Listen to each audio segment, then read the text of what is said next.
Hello everyone. Today we'll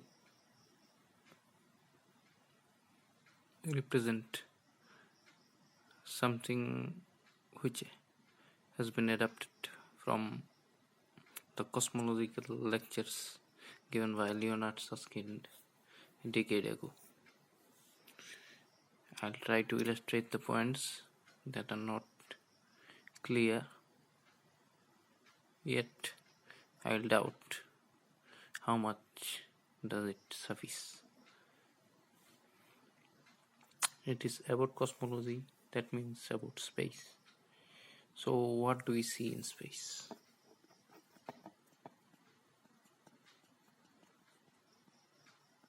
Stars, are they not? Various stars.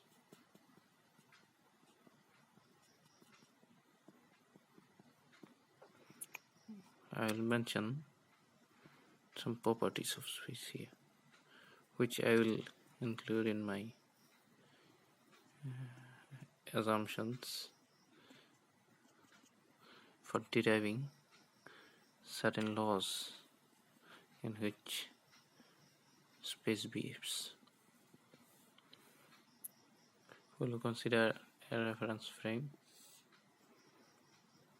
Say we consider a two-dimensional space, or you may consider three-dimensional space, x and y.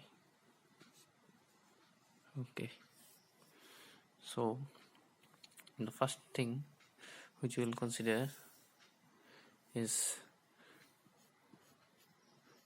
the homogeneous nature of space. The homogeneity. What is homogeneity? Homo means the same, and homogeneous means it does not depend on the origin from which you look at space. Space will always remain more or less constant or similar from every point in space. So this is something of an ad hoc assumption, but as observers see on a large scale, it is empirically validated fact that space is homogeneous.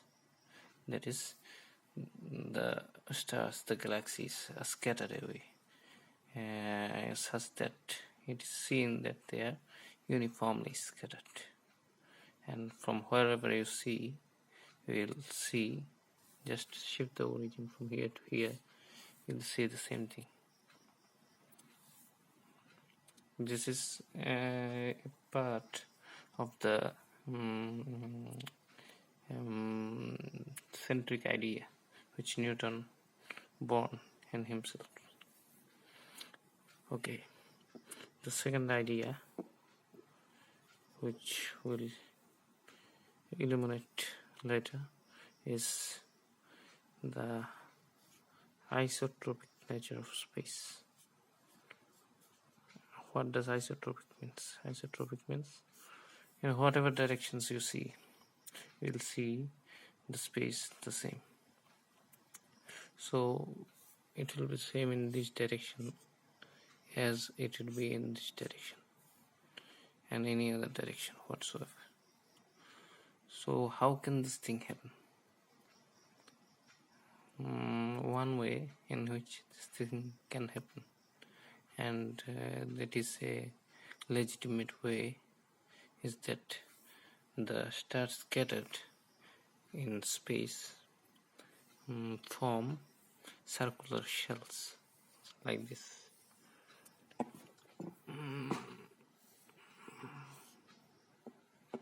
X and Y.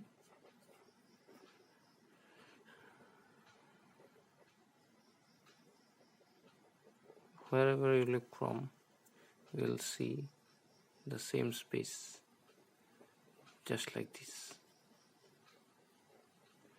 But if you add this argument to the initial one, that space is homogeneous, so if you go just a little from the center, you will see that space is no longer homogeneous. The only way to I think the only way to conform to that idea of both homogeneity and isotropicness of space is that the space is somehow scattered like this. The stars and the galaxies are scattered in space like this. So a homogeneous space directly induces some sort of isotropicness. That means if you see from this here, you will find something of an isotropicness here. You can find something, you can construct shells of certain size from everywhere. Those will be a different number of stars, but that's not the point, but it will be isotropic. So once we take these two things in common, we are about to begin our discussions on the evolution of the universe. So how did the universe evolve? So as said in the lectures of Susskind, that Newton was a little less smart on that idea. For if he had continued that argument, he would have got a gem in there. For see, he himself proved that if there is something in the if there is something, a mass or something, a little mass, say it m, then the gravitational pull that it will suffer is equivalent to the pull that it suffers from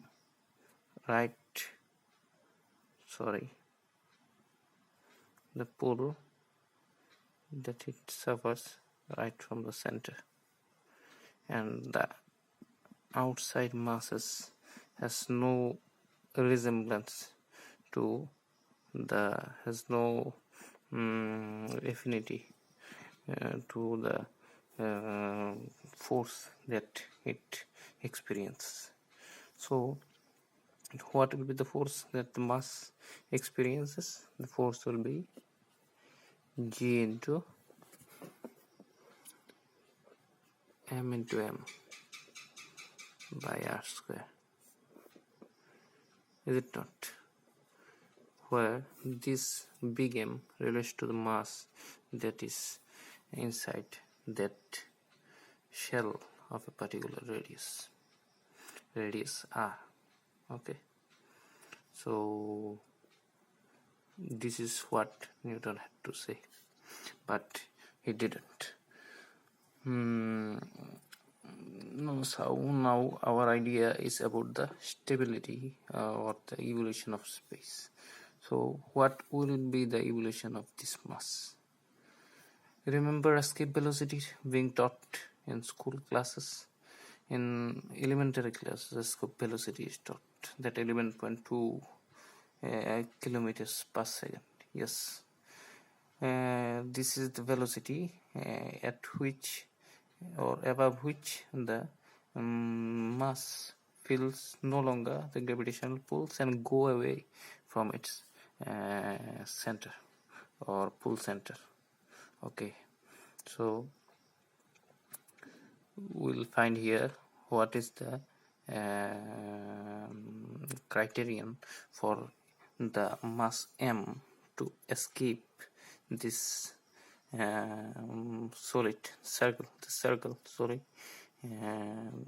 this circle here. It is known as a one sphere. It can be considered as a two sphere. That is a sphere, a hollow sphere, and now within the sphere there are stars and galaxies. So what will be the kinetic energy of the mass? The kinetic energy of the mass will be half into m into v square, is it not? V square is given by r dot square. See, it will go in this direction, along the direction of r, and so I wrote it r dot square, and no other angular direction is preserved, only the radial direction. This is something of an isotropy, okay. So half into mr square is the kinetic energy. When the kinetic energy and the total energy of the system is 0, the escape,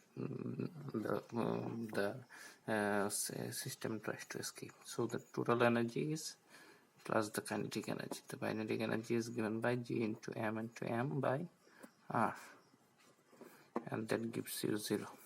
Okay. Now we'll consider something again of an something which will be like an assumption, okay, but this assumption will take us through a lot and in understanding the universe.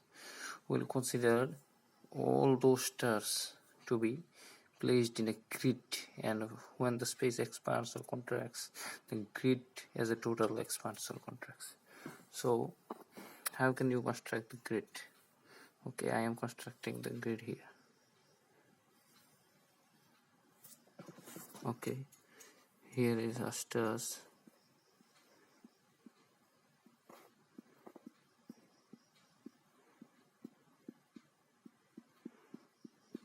Just construct nets.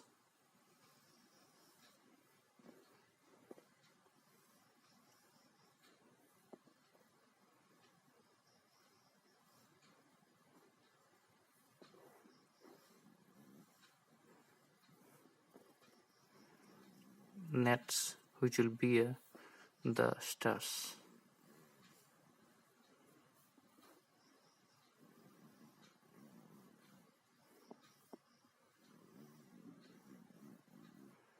We will consider the smallest distance possible and identify the nets.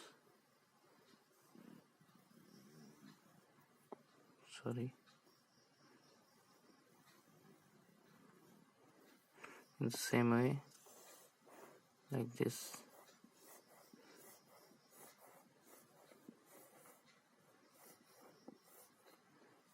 This is the grid of space-time. Sorry, not space-time. This is the grid of space. And what we have done, we have embedded the masses in the corners of the you can say the squares or the rectangles. Okay, so in this manner, if there is we can associate to it a coordinate system. So the distance from a point to another point r is given by a scale constant which may depend on time and the coordinate distance. And the coordinate distance, what will it be? Let the coordinate distance be whatever be. Let it be del r or del x, whatever you say. Del r is the coordinate distance. Okay, and a is the scale factor. So the distance between any 2 points, consider this point and this point, is equal to distance between any 2 points is equal to the coordinate distance between them. For example, the coordinate distance between them is here is 1, here is 1, then it will be root 2. then root 2 times the scale factor 80. The scale factor determines actually this is passive and this is very active. This is something which determines the distance between 2 points. I think you got my idea, but I think I have to elaborate it a little more. So this is a grid.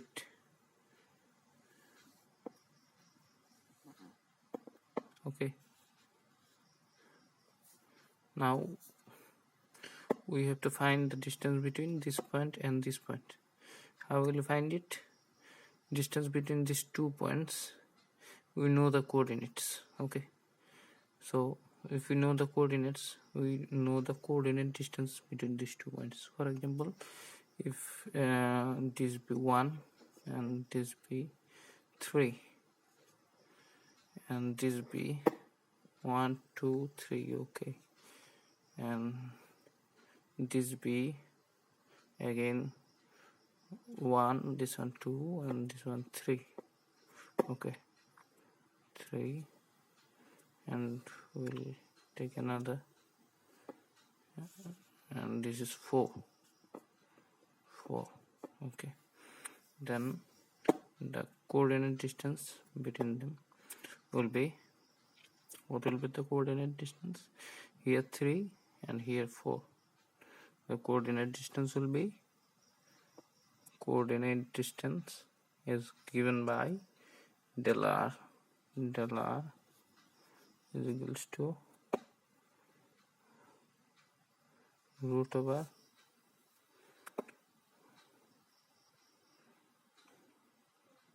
here 3, here 4, root over 3 square plus 4 square,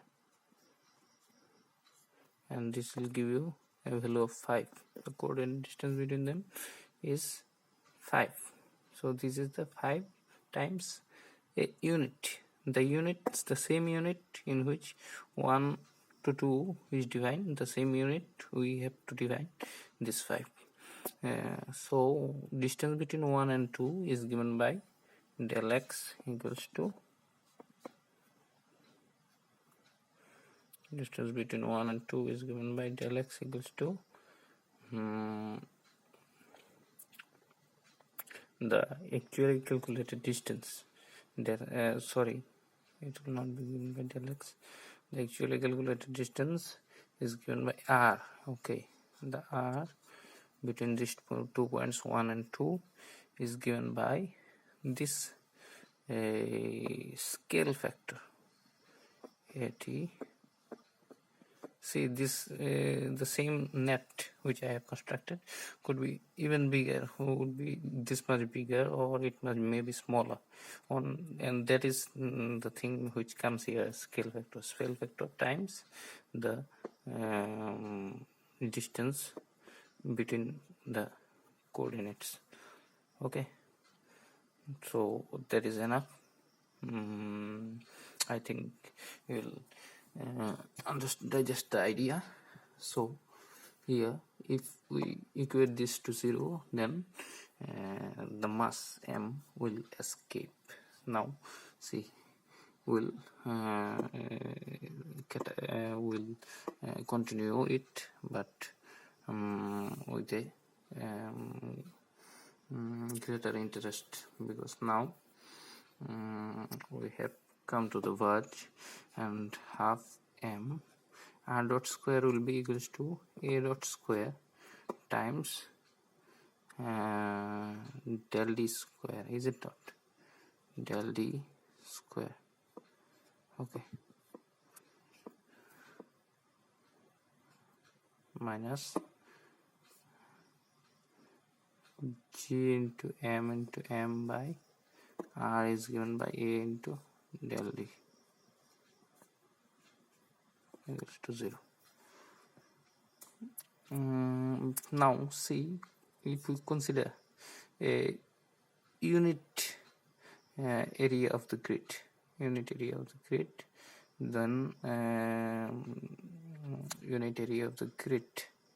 Okay, and del D square minus gm to m to a into del D is it dot. Okay, now we consider two adjacent points of the grid. Two adjacent points, for example, we have taken many grids here, for example 1 and 2, so the distance between them is unity. Okay, the coordinate distance, so we will remove the d terms. This gives equals to g into m by a. Okay, now what we'll do is cancel the masses over here. Okay, now we'll do something with the mass. The mass which is congregated inside is equals to the volume times density. The volume times density. The density is the density within that mass, within that volume. Now as the space expands, this density is decreases. Okay, but we'll write it as density rho, and this will give us g into a. We know that the volume is 4 by 3 pi r cube. But what is r cube? 4 by 3 pi r cube. R cube is equals to, okay, this will be equal to 4 by 3 pi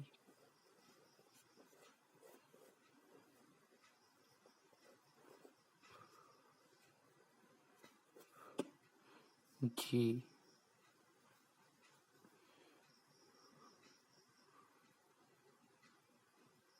rho r cube by a. What is r cube? R cube is a cube times del d whole cube, but del d whole cube is equals to 1, as we have taken two stars to be at a coordinate distance of 1 from each other, so we can cancel out this term. So what remains? It will become a square. Okay, so half will go there, and the equation seems to be a dot by a whole square is equals to 8 pi by 3 g rho.